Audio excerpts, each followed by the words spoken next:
हरे कृष्णा। आप सभी का दिन शुभ और मंगलमय हो। प्रभु श्री हरि की कृपा आप पर सदा सर्वदा बरसती रहे। आज आप सुनेंगे कार्तिक मास महात्म्य की आगे की कथा। एक बार की बात है, एक बुढ़िया माई थी जो कि चातुर्मास में पुष्कर में स्नान किया करती थी। उसके एक बेटा और एक बहू थे। एक बार बुढ़िया माई पुष्कर में स्नान के लिए जाने लगी। तब बुढ़िया माई के बेटे ने अपनी पत्नी से कहा कि तुम ऐसा करो, माँ के लिए कुछ फलाहार रख दो। तब उसकी बहू ने सोचा कि इसका तो रोज का है। ऐसा सोचकर इसने बिना कुछ कहे खाली टिफिन बुढ़िया माई के थैले में रख दिया। अगले दिन बेटा माँ को लेकर पुष्कर के लिए निकल गया। रास्ते में वह अपनी माँ से बोला कि माँ फलाहार कर लो, और रास्ते में बेटे ने पानी लाकर माँ को दे दिया। माँ जब फलाहार करने बैठी तो भगवान की कृपा से उस खाली डब्बे में फल आ गए। माँ ने पेट भरकर फलाहार किया, पानी पिया और फिर दोनों माँ बेटे पुष्कर के लिए निकल गए। पुष्कर पहुंचकर बेटे ने माँ के लिए झोपड़ी बनाई और वापस से घर आ गया। बेटा बोलकर आया था कि माँ, जब तुम्हारा स्नान हो जाएगा तब मैं तुमको वापस से लेने के लिए आ जाऊंगा। और बुढ़िया माई पुष्कर में ही अपनी झोपड़ी में रहकर स्नान करने लगी। एक रात श्रावण मास आया और बुढ़िया माई से बोला कि बुढ़िया माई दरवाजा खोल। तब बुढ़िया माई ने पूछा कि आप कौन हैं? तब बाहर से आवाज आई कि मैं श्रावण मास हूँ। तो बुढ़िया माई ने तुरंत ही उठकर दरवाजा खोल दिया। फिर बुढ़िया माई ने शिवजी और पार्वती जी की पूजा अर्चना की। शिवजी का बेलपत्र से अभिषेक किया। जाते समय श्रावण मास ने बुढ़िया माई को आशीर्वाद दिया और उसकी झोपड़ी की एक दीवार सोने की हो गई। फिर इसी तरह से भाद्रपद मास आया। उसने भी बुढ़िया माई से दरवाजा खोलने के लिए कहा। बुढ़िया माई ने दरवाजा खोला, सत्तू बनाया और कजरी तीज मनाई। फिर भाद्रपद मास ने बुढ़िया माई को आशीर्वाद दिया और झोपड़ी की दूसरी दीवार भी सोने की हो गई। इसी तरह से धीरे धीरे दिन बीतने लगे। फिर अश्विन मास आया और उसने भी बुढ़िया माई से दरवाजा खोलने के लिए कहा। बुढ़िया माई ने दरवाजा खोला, पितरों का तर्पण किया, ब्राह्मणों को भोज कराकर श्राद्ध किया और नवरात्रि में माँ दुर्गा की अखंड ज्योति जलाकर माता रानी को प्रसन्न किया। फिर बुढ़िया माई ने दशहरा मनाया। फिर अश्विन मास ने जाते समय प्रसन्न होकर बुढ़िया माई की तीसरी दीवार भी बहुमूल्य रत्नों से जड़ दी और बुढ़िया माई को सदैव ही प्रसन्न रहने का आशीर्वाद दिया। इन सब के बाद कार्तिक मास आया और उसने भी बुढ़िया माई से दरवाजा खोलने को कहा। बुढ़िया माई ने दरवाजा खोला और अति प्रसन्न मन से कार्तिक स्नान किया, दीपदान किया, दिवाली मनाई, गोवर्धन पूजा की, भाई दूज मनाया, गोपाष्टमी और आंवला नवमी मनाई और जाते जाते तुलसी विवाह भी कराया। तो कार्तिक मास ने जाते समय बुढ़िया माई को आशीर्वाद दिया और झोपड़ी के स्थान पर महल बन गया। फिर बुढ़िया माई गरीबों की सेवा करने लगी और भजन कीर्तन में अपना समय बिताने लगी। फिर बेटे को याद आया कि माँ को लेकर आना है, तो वह अपनी माँ के पास आया तो देखा कि माँ की झोपड़ी की जगह तो महल खड़ा है और वह वहाँ पर अपनी माँ को पहचान नहीं सका। तो उसने अड़ोसी पड़ोसी से पूछा कि मैं अपनी माँ को यहाँ पर छोड़ कर गया था। तब पड़ोसियों ने बताया कि बेटा, तुम्हारी माँ का घर तो महल में बदल गया है, चलो तुम घर के अंदर चलो। इस तरह से कहकर उसके पड़ोसी उसको घर के अंदर छोड़ कर गए। जब वह अंदर पहुंचा तो अपनी माँ को देखकर बड़ा प्रसन्न हुआ और अपनी माँ से घर चलने के लिए कहने लगा। तो उसकी माँ भी खुशी खुशी बेटे के साथ घर के लिए आ गई। जब वह घर आई तो उसकी बहू ने देखा कि ये तो इतना ज़्यादा सामान लेकर आई है। तब सासू माँ के ठाठ बाट देखकर बहू के मन में लालच आ गया और उसने सोचा कि मैं अपनी माँ को भी पुष्कर स्नान के लिए भेजती हूँ तो मेरी माँ के भी ऐसे ही ठाठ हो जाएंगे। उसने अपनी माँ को सारी बात बताई और कहा कि माँ, तुम भी पुष्कर में जाना। परंतु बहू की माँ की धर्म और कर्म में बिल्कुल रुचि नहीं थी। तब बहू ने अपने पति से कहा कि मेरी माँ को भी पुष्कर छोड़ाओ। तो उसके कहने पर पति उसको पुष्कर छोड़ाया। पर बहू की माँ की धर्म कर्म में बिल्कुल भी रुचि नहीं थी। वह 4 समय भोजन करती और दिन भर सोती। चारों मास उसके दरवाजे पर आए परंतु उसने दरवाजा नहीं खोला। चारों मास आते गए और चले जाते। जाते समय झोपड़ी की एक दीवार गिरती रही और बहू की माँ अंत में गधी की योनि में चली गई। क्योंकि घर की औरतें लक्ष्मी का रूप होती है और औरतों को लक्ष्मी ही की तरह चंचल होना चाहिए, भगवान का पूजन करना चाहिए, अतिथि का सम्मान करना चाहिए और अपने सामर्थ्य के अनुसार दान और पुण्य करना चाहिए। फिर जब चातुर्मास समाप्त हुआ तो बहू ने अपने पति से कहा कि जाओ और जाकर मेरी माँ को लिवा ले आओ। ऐसा करना, मेरी माँ को गाजे बाजे से लिवा कर लाना। फिर जब जवाई अपनी सास को लेने के लिए गया तो उसे उसकी सास कहीं भी नहीं मिली। लोगों से पूछने पर उसके पड़ोसियों ने बताया कि तेरी सास धर्म कर्म कुछ नहीं करती थी, 4 टाइम खाती थी और दिन भर सोती थी, जिसके कारण मैं गधी की योनि में चली गई। तब सास बनी हुई गधी को जवाई अपने घर पर लेकर आ गया और अपनी पत्नी को सारी बात कह सुनाई। तब उसकी पत्नी बहुत ही दुखी हुई और उसने बड़े बड़े विद्वानों, ब्राह्मणों और ऋषि मुनियों से पूछा। तब उन्होंने एक ही बात कही कि यदि तेरी सास के स्नान किए हुए पानी से तेरी माँ को नहलाया जाए तब ही यह गधी योनि से मुक्त होगी। तब बहू ने ऐसा ही किया और उसकी माँ कुछ ही दिनों में फिर से मनुष्य की योनि में आ गई। हे कार्तिक के ठाकुर, जैसा आपने बुढ़िया माई को दिया है वैसा ही सबको देना, और जैसा बहू की माँ को दिया है वैसा किसी को भी मत देना। इस कहानी को कहते हुए, सुनते हुए और होकारा भरते हुए सबको देना। बोले कार्तिक के ठाकुर की जय। अब आप सुनिए कार्तिक मास महात्म्य के आगे की कथा। कल के अध्याय में आपने सुना था कि देवताओं की प्रार्थना करने पर भगवान श्री हरि विष्णु ने जलंधर के साथ युद्ध किया और युद्ध में जलंधर के पराक्रम से प्रसन्न होकर विष्णु भगवान जी ने जलंधर को इच्छित वरदान मांगने के लिए कहा। तब जलंधर ने कहा कि हे भगवान, यदि आप मुझ पर प्रसन्न हैं तो मेरी बहन लक्ष्मी जी के सहित और सभी देवताओं के सहित मेरे साथ निवास करे। भगवान श्री हरि विष्णु ने उसे तथास्तु कहा और उसके साथ जाकर निवास करने लगे। उसके बाद जलंधर धर्म पूर्वक पूरी प्रजा का पालन करने लगा। फिर सभी देवताओं ने भगवान शिव जी को अपनी मदद के लिए याद किया तो भगवान शिव जी ने नारद मुनि को देवताओं के पास भेजा और नारद मुनि देवताओं के पास गए और उनसे सारी बात जानी। और फिर नारद मुनि जालंधर से मिलने के लिए उसकी नगरी में पहुंचे। वहां पर पहुंचकर नारद मुनि ने जलंधर को भड़काने के लिए कहा कि हे जलंधर, तुम्हारे पास सभी रत्न है परंतु स्त्री रत्न तुम्हारे पास नहीं है। तब जलंधर ने कहा कि हे नारद मुनि, यह स्त्री रत्न मुझे कहाँ मिलेगा और त्रिलोक्य में कौन सबसे सुंदर स्त्री है जो कि सभी स्त्रियों में रत्न हो। तब नारद मुनि ने कहा कि हे जलंधर, स्त्रियों में रत्न और त्रिलोक सुंदरी माता पार्वती कैलाश पर्वत पर भगवान शिव जी की पत्नी है। ऐसा कहकर और जलंधर को भड़काकर नारद मुनि आकाश मार्ग से चले गए। आज के अध्याय में आप सुनेंगे इससे आगे की कथा। फिर राजा पृथु ने नारद मुनि से पूछा कि हे मुनि श्रेष्ठ, आपके इस प्रकार करने पर दैत्यराज ने क्या किया? अब मुझे वह सब कुछ विस्तार से बताइए। तब नारद मुनि बोले कि हे राजन, मेरे चले जाने के बाद जलंधर ने अपने राहु नामक दूत को बुलाकर आज्ञा दी कि कैलाश पर्वत पर एक जटाधारी शंभु योगी रहता है और उसकी सर्वांग सुंदरी भार्या को मेरे लिए मांग कर लाओ। हे राजन, इस तरह से जलंधर की आज्ञा से वह दूत शिवजी के स्थान पर पहुंचा, परंतु नंदी ने उस दूत को भीतर सभा में जाने से रोक दिया। किंतु वह अपनी उग्रता से शिवजी की सभा में अंदर चला गया और शिवजी के आगे बैठकर दैत्यराज का संदेश कह सुनाया। उस राहु नामक दूत के ऐसा कहते ही भगवान शिवजी के आगे पृथ्वी फोड़कर एक भयंकर शब्द वाला पुरुष प्रकट हो गया, जिसका सिंह के समान मुख था। वह नरसिंह ही राहु को खाने चल दिया। राहु बड़े ही जोर से भागा, परंतु उस पुरुष ने राहु को पकड़ लिया। उसने शिवजी की शरण ली और अपनी रक्षा के लिए भीख मांगी। शिवजी ने उस पुरुष से राहु को छोड़ देने के लिए कहा, परंतु उसने कहा कि मुझे बड़ी जोर की भूख लगी है, मैं अब क्या खाऊं? तब महादेव ने कहा कि यदि तुझे भूख लगी है तो शीघ्र ही अपने हाथ और पैरों का मांस भक्षण कर ले। और उसने वैसा ही किया। अब केवल उसका सिर ही शेष मात्र रह गया। तब उसके ऐसे कार्य को देखकर शिवजी प्रसन्न हुए और उसे अपना आज्ञापालक जानकर अपना परम प्रिय गण बना लिया। उस दिन से वह शिवजी के द्वार पर स्वकीर्ति मुख के नाम से गण होकर रहने लग गया। फिर आगे राजा पृथु कहते हैं कि हे नारद जी, आपने तो भगवान शिवजी की ये बड़ी ही विचित्र कथा सुनाई है मुझे।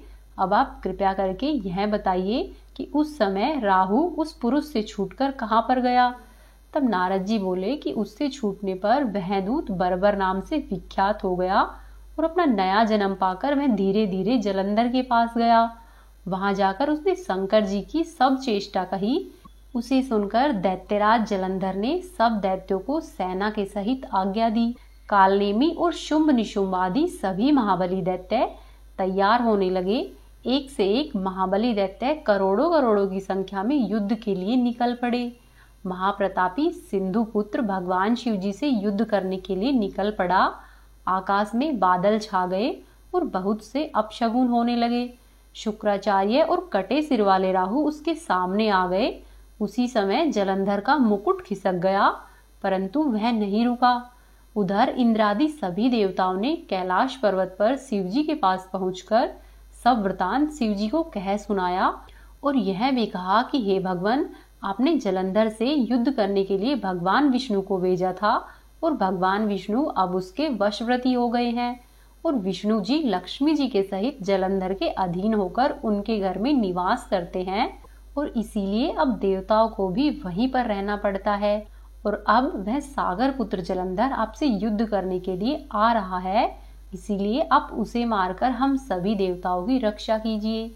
यह सुनकर भगवान शंकर ने विष्णु जी को बुलाकर पूछा कि हे ऋषिकेश, युद्ध में आपने जलंधर का संहार क्यों नहीं किया और वैकुंठ छोड़कर आप उसके घर में कैसे चले गए। यह सुनकर श्रीहरि विष्णु जी ने हाथ जोड़कर नम्रता पूर्वक भगवान शंकर से कहा, हे शंकर जी, उसमें आपका अंश है और वह लक्ष्मी जी का भ्राता है। इसी वजह से मैंने उसे नहीं मारा। वह बड़ा ही वीर और देवताओं से अजय है। इसी पर मुग्ध होकर मैं उसके घर में निवास करने लगा हूँ। विष्णु जी के इस प्रकार के वचनों को सुनकर शंकर जी हंस पड़े और उन्होंने कहा कि हे विष्णु, आप यह क्या कहते हैं। मैं उस दैत्य जलंधर को अवश्य ही मारूंगा और आप सभी देवता जलंधर को मेरे द्वारा मारा गया जानकर अपने अपने स्थान को चले जाइए। जब शंकर जी ने ऐसा कहा तो सभी देवता संदेह रहित होकर अपने अपने स्थान की ओर चले गए। इसी समय पराक्रमी जलंधर अपनी विशाल सेना के साथ कैलाश पर्वत के समीप आ पहुंचा और कैलाश पर्वत पर आकर उसने घोर सिंहनाद करना शुरू किया। दैत्यों के नाद और कोलाहल को सुनकर शिवजी ने नंदी आदि गणों को उससे युद्ध करने की आज्ञा प्रदान की। कैलाश के समीप भीषण युद्ध होने लगा। दैत्य अनेक प्रकार के अस्त्र और शस्त्र बरसाने लगे।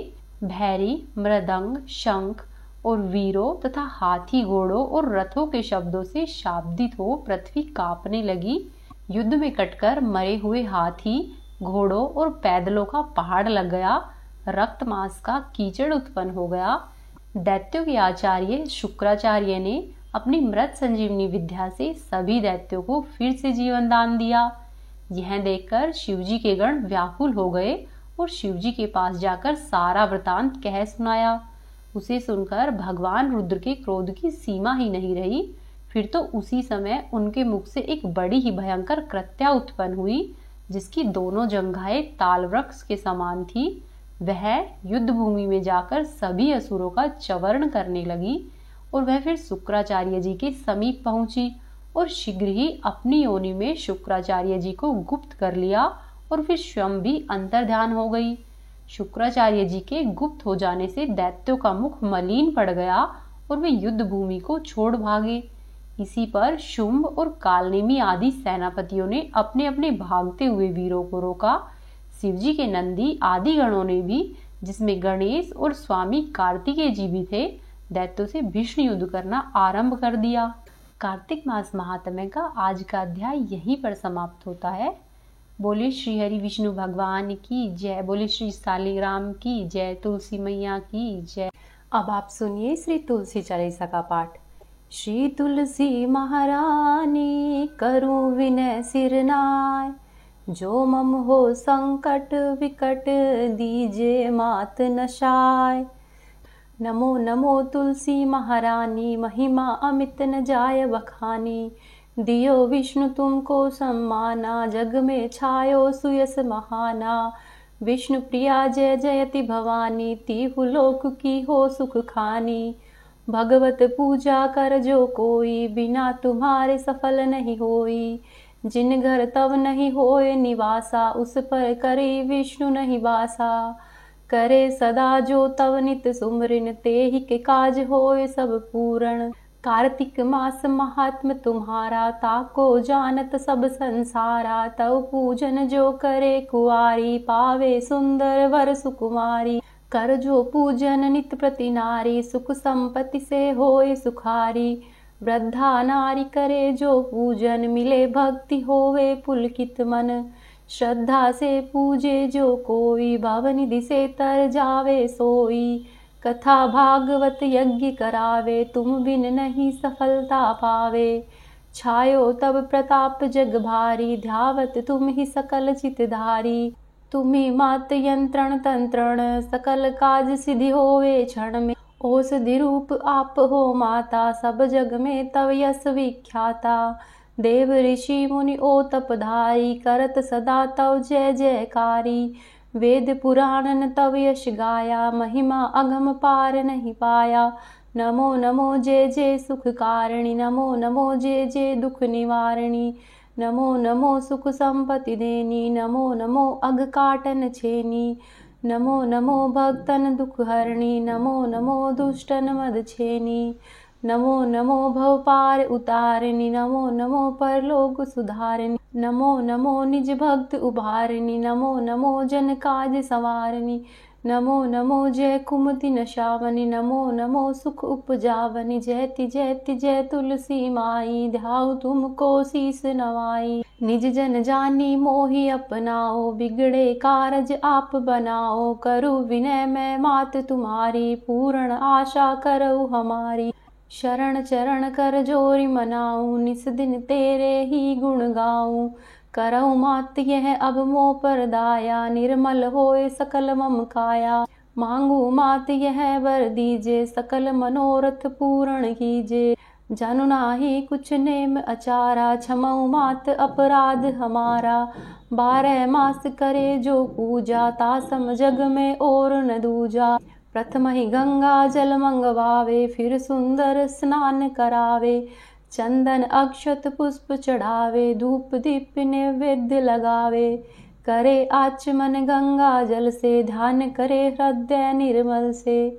पाठ करे फिर 40 की, स्तुति करे माँ तुलसा की। यह विधि पूजा करे हमेशा, तन नहीं ताके रहे कलेशा। करे मास कार्तिक का साधन, सो नित पवित्र सिद्ध हुई जाही। है यह कथा महासुखदाई, पढ़े सुने सो भव तर जाई। तुलसी मैया तुम कल्याणी, तुमरी महिमा सब जग जानी। हम माता तुझे नित नित धाते, गा गा कर माँ तुझे रिझाते। यह श्री तुलसी चालीसा पाठ जो गावे, मन वांछित फल वो ही पावे। प्रेम से बोलिए तुलसी मैया की जय। अब आप सुनिए तुलसी माता की आरती। तुलसी महारानी नमो नमो, हरि की पटरानी नमो नमो। तुलसी महारानी नमो नमो, हरि की पटरानी नमो नमो। धन तुलसी पूर्ण तप कीनो, शालिग्राम बनी पटरानी। जाके पत्र मंजरी कोमल, श्रीपति कमल चरण लपटानी। तुलसी महारानी नमो नमो, हरि की पटरानी नमो नमो। धूप दीप नैवेद्य आरती, पुष्पन की वर्षा बरसानी।